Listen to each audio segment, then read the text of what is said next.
किरण धीअ, तूं रोए छो थी? हाँ, ॿुधाए न कुझु। इब्राहिम तो कुझु चयो आहे छा? या का असांखां ग़लती थी वई आहे?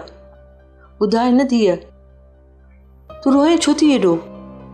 ॿुधाए छो नथी? मूंखां इहे तुंहिंजा लुड़क नथा ॾिठा वञनि। किरण धीअ, किथे ईअं त न आहे त तूं हिन घर में ख़ुशि न आहे? हाँ, मां हिन घर में बिल्कुल भी खुश ना आहियां।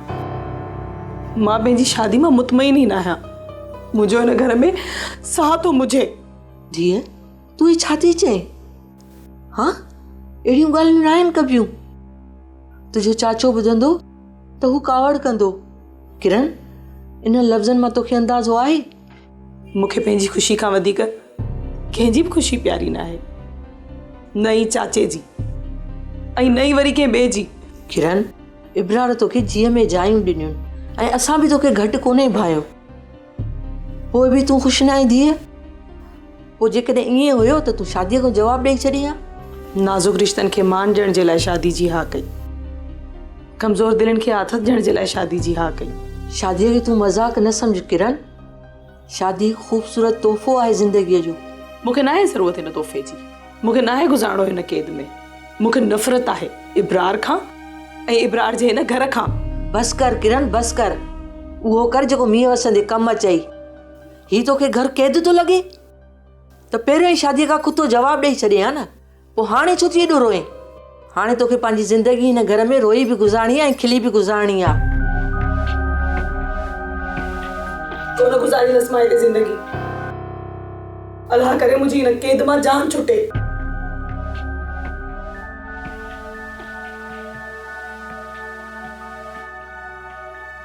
छा ॻाल्हि आहे कासिम? परेशान थी ॾिसी, ख़ैर त आहे? आबिद, इब्रार सां किरण शादी करे ख़ुशि न आहे। इहो छा थी चईं?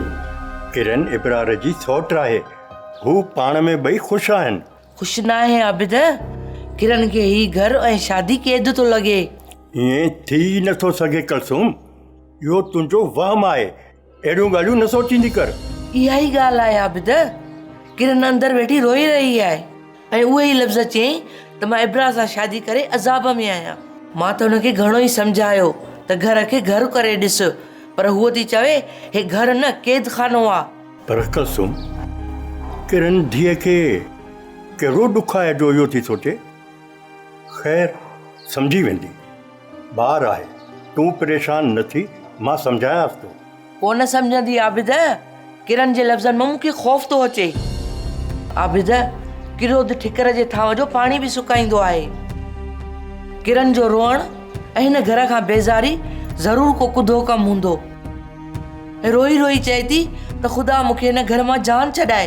तूं परेशान न थी, अलाह कंदो त सभु ठीकु थी वेंदो। मां वञी किरण धीअ खे सम्झाए थो अचां।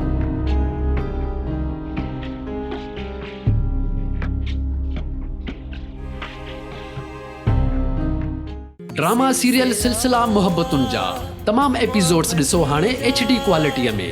विज़िट करियो असांजो YouTube channel Sindh TV HD drama. Subscribe कयो असांजो official YouTube channel Sindh TV HD drama ऐं वधीक अपडेट लाइ बेल आइकन खे क्लिक करियो।